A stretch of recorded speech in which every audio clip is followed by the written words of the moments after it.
Assalamualaikum warahmatullahi wabarakatuh. Saya Reza Hermawati Maber akan membahas materi yang pertama, yakni latar belakang lahirnya pergerakan kebangsaan Indonesia. Latar belakang lahirnya pergerakan kebangsaan Indonesia merupakan titik permulaan bangkitnya kesadaran nasional. Ada beberapa faktor yang menyebabkan lahirnya pergerakan kebangsaan Indonesia ini. Di antaranya ada faktor internal dan faktor eksternal. Pada faktor internal, yang pertama ada penderitaan rakyat akibat penjajahan.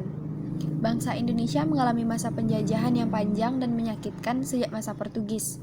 Politik Devis et Impera, sistem tanam paksa, monopoli perdagangan, dan kerja rodi merupakan bencana yang telah dirasakan rakyat Indonesia. Penderitaan dan kesengsaraan tersebut menimbulkan tekad untuk bersatu dan menentang penjajahan.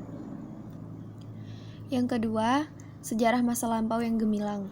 Adanya kenangan akan kejayaan masa lampau, seperti zaman Sriwijaya dan Majapahit.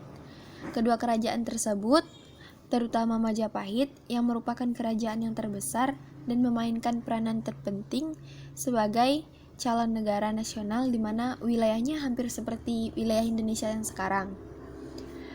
Kebesaran ini membawa pikiran serta angan-angan rakyat Indonesia untuk senantiasa dapat menikmati kebesaran tersebut.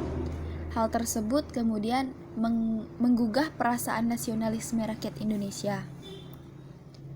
Yang ketiga, pengaruh perkembangan pendidikan di Indonesia. Pada masa penjajahan Belanda, pendidikan berkembang akibat politik etis. Kaum-kaum bangsawan Indonesia memperoleh pendidikan. Setelah mereka sadar bahwa mereka sedang dijajah dan dibodohi Belanda, kemudian mereka menjadi pemimpin pergerakan nasional Indonesia Merdeka. Yang keempat, pengaruh perkembangan pendidikan kebangsaan di Indonesia. Perkembangan sistem pendidikan pada masa Hindia Belanda telah menghasilkan kaum terpelajar. Namun, karena ada diskriminasi dalam pendidikan kolonial, yaitu tidak adanya kesempatan bagi penduduk pribumi dari golongan bawah untuk mengenyam pendidikan, menyebabkan kaum terpelajar berinisiatif mendirikan sekolah untuk mengajar kaum pribumi. Yang kelima, dominasi ekonomi kaum Cina di Indonesia. Pada saat itu, perdagangan sedang dikuasai oleh pedagang Cina. Kaum pribumi iri dengan kaum Cina yang mengenyam pendidikan dengan matang dan menguasai ekonomi mereka. Akhirnya kaum pribumi bersatu untuk menghadapi penjajahan Belanda dan pedagang Cina. Yang kedua ada faktor internal. Faktor internal yang pertama adanya gerakan Turki Muda di Turki 1908. Pada tahun 1908 terjadi gerakan nasionalisme di Turki yang dikomandoi oleh Mustafa Kemal Pasha. Gerakan ini dinamakan Gerakan Turki Muda.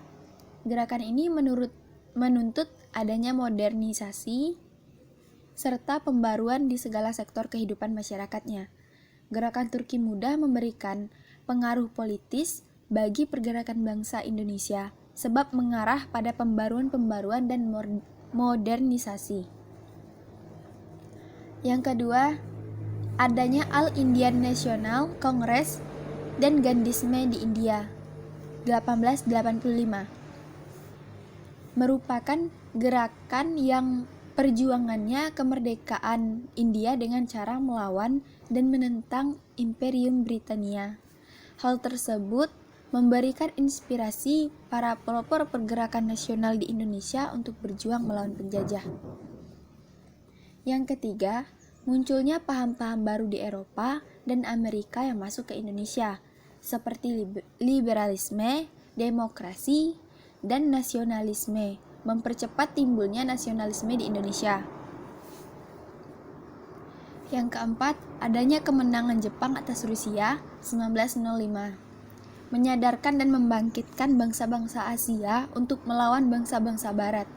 Secara dunia, mempertontonkan bahwa ketika terjadi peperangan pada tahun 1904 sampai 1905 antara Rusia dan Jepang, ternyata Jepang keluar sebagai pemenang dalam peperangan tersebut.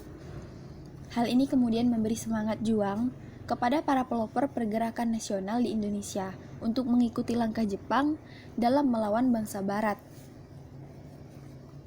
Yang kelima, pengaruh dari gerakan nasional di negara tetangga. Contohnya, ada pergerakan nasional di India dan Filipina. Hal tersebut berhasil memberikan inspirasi para pejuang pergerakan nasional di Indonesia untuk berjuang melawan penjajah. Baiklah, sekian materi yang dapat saya sampaikan.